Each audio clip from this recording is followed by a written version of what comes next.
Hi everyone and welcome back to One Autistic Person. This is the 25th video, so halfway through a 50 video series that is going through the questions and statements of the Autism Quotient, which is a pre-screening tool that is often used as part of the assessment process for autism.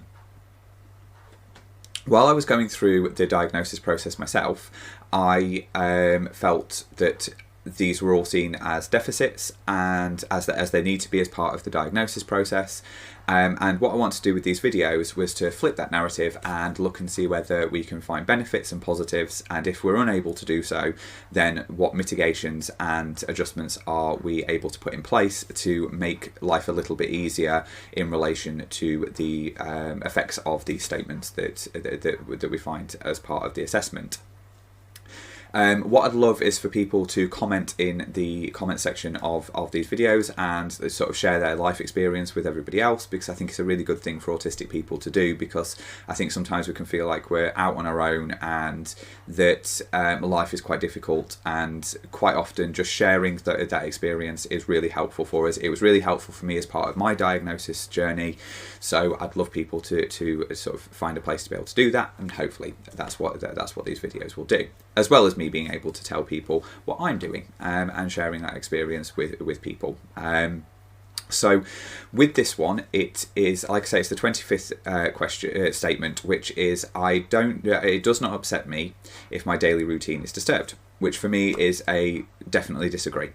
So what I'm going to do is I'm going to break this video into sections as I've done with the last few that I've done. The first bit is going to be talking about something called PDA, which is Pathological Demand Avoidance. And I believe this is intrinsically linked to the reason why I struggle personally, why I struggle so much with this, why my routine being disturbed has such a visceral reaction to me, because it has a really negative reaction to me. Like there is a brick wall put up and I can't carry on working, and I'm really frustrated at the fact that my routine has been stopped, and I'm then going to have to go back into things. But we'll get into that a little bit later. First of all, let's have a look at what PDA is and what some of the reactions are to it.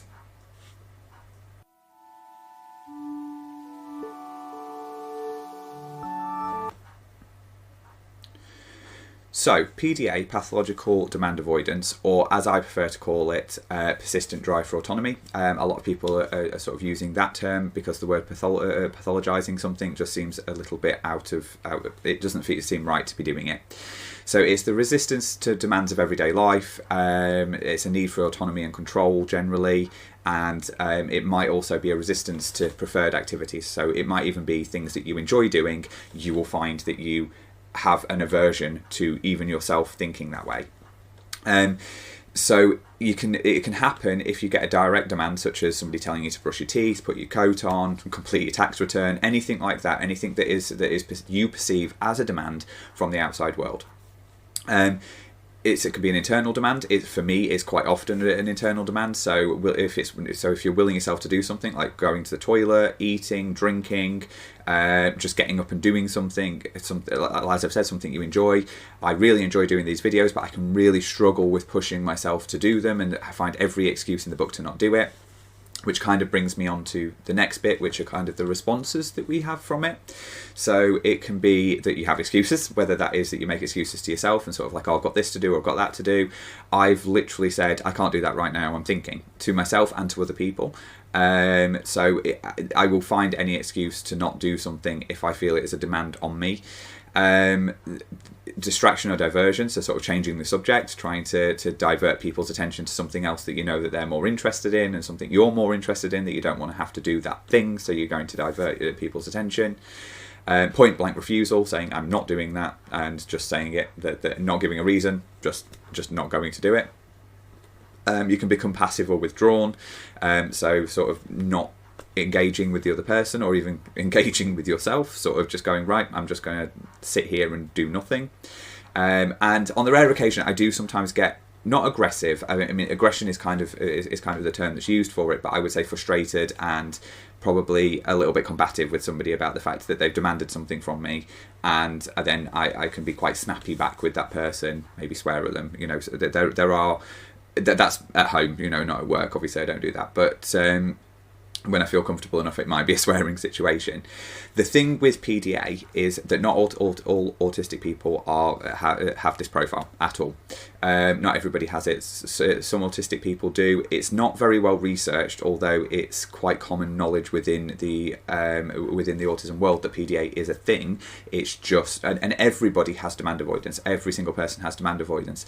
The reason why the word persistence or pathological is used in it is because of the fact for people who do suffer with PDA, it does mean that it's always there. It's there for pretty much everything. It's not just I can't be bothered to do this, or I don't want to really want to do this. It's constantly feeling it about everything, including breathing is a demand at times. So yeah, that I felt like it was important to sort of point PDA out, as I feel like it is so intrinsically linked to the reason why I personally get so upset when my routines are interrupted, and I feel like the PDA is a big part of that, because I feel like even when I am interrupting my own routine, I have a sort of negative response to it in my brain, and it's like a physical response. It's like a physical feeling of frustration and blockage that goes, no, don't do that.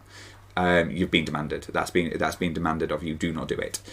It's not a thought process like that, but my body feels like, do not do it. Do not do it. There's a physical barrier to it, which can obviously be extremely debilitating.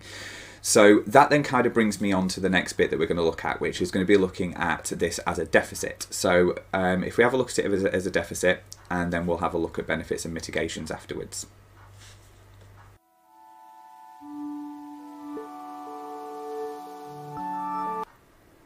So getting upset over routine being interrupted, for me, the deficits of this are that I'm not able to get back into what I was doing, and feeling very dysregulated after an interruption to my routine, and having to go back through the cycles of the routine again. So the only strict routine I really have is my morning routine. I have lots of other routines that I have, but they're not massively strict. If I've created a routine for that day, so I create daily routines, so like I've got these tasks to do, and so I classify that as a routine that I do on a day, so it's kind of a daily routine. Even though it changes, it's still, I solidify that in my brain, this needs to happen. I have to go back through whatever part of that cycle, or whatever part of that routine I'm in, I have to go through that cycle again. So my morning routine is a 2-hour routine, and it's in 30-minute chunks.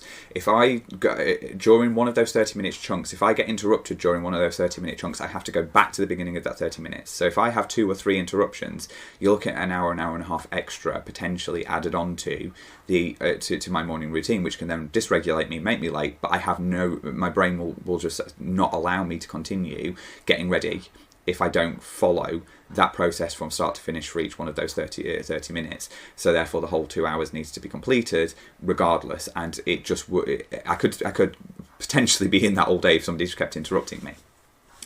So that's a huge deficit to me in that. It can cause me to go into meltdown, and it can cause me to go into shutdown. So it can cause me to get very frustrated and get very overstimulated, and I can lose my temper very easily. I can become very short-fused for the whole day, just from having one part of my routine interrupted can make me feel very dysregulated for the whole day. It can also make me shut down and make me not really want to communicate with anybody, and shut myself off for the rest of the day, needing to go, right, I don't want to be interrupted for the rest of the day because I need all these tasks to do, so I need to, don't speak to me, I don't want to have any communication with anybody. And then it can also lead to really bad executive dysfunction. So it can mean that my executive functioning skills just go out of the window for the whole day. If my routine is interrupted at any point, it can ruin it for the rest of that day, which is extremely challenging.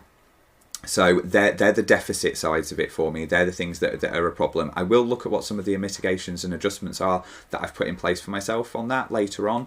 But first of all, I'm just going to have a look at a quick benefit that I feel comes from it, but only if those mitigations and adjustments are put in place. So let's have a look at the benefits that comes with the fact that being able to focus so much on my routine allows me to do things better, but we'll have a look at that in the benefits section.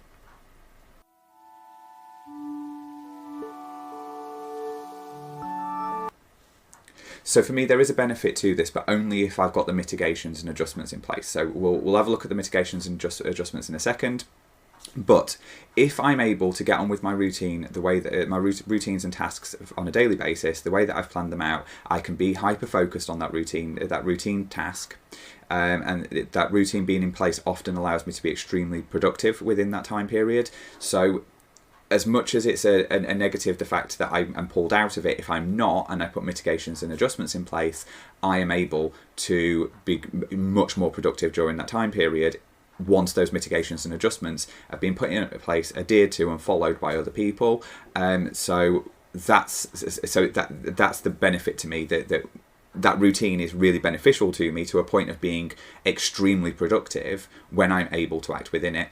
But I have to put those mitigations and adjustments in place, which we'll now have a look at.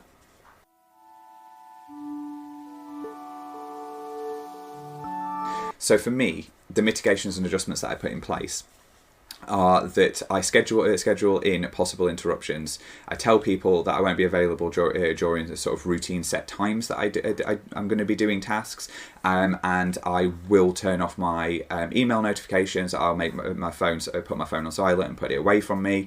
I will put noise cancelling headphones on, and I will just say, at this time, I'm not going to, for this hour and a half, 2 hours, whatever it is that you need to be able to complete that task, that I will put myself in a place where I'm not going to be interrupted. I will tell people wherever possible that that I don't want to be interrupted, if that's possible. Communication is key with this. If you can tell people not to interrupt you during that time period and give them the parameters that you're working in, they can then not contact you as well. So there's not going to be those issues. Most things can't sort of be a problem within an hour. It's not necessarily going to be an issue.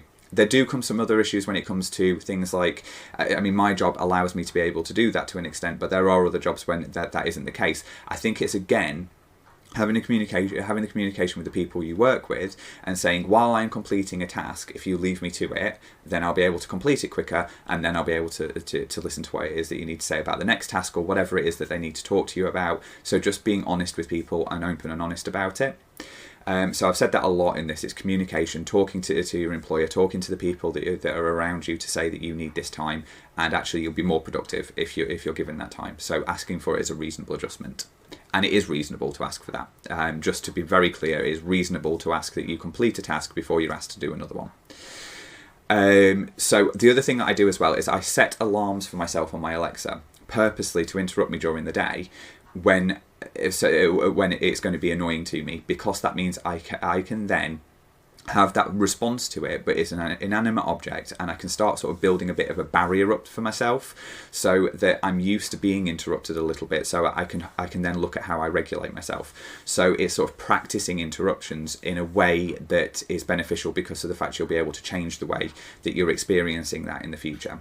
So I've done that quite a bit recently because I realised how much of a problem it is, and actually it has helped quite a bit, because I found that yes, I still feel that feeling, but I'm able to manage that feeling much better and then regulate myself after I've spoken to the person and not responded in such a negative way to the person, and say, okay, that's fine, leave it with me, and then make a note of it quickly, because I'll often forget because of the fact that I become dysregulated, and then be dysregulated for a bit and regulate and self-regulate. That's how I've managed that, and I do find that I have got a bit more of a barrier to what my response is, not the feeling, but what my response is, what my automatic response is to it. Not always, but it has been beneficial to me. So just a little one there to maybe try with that one.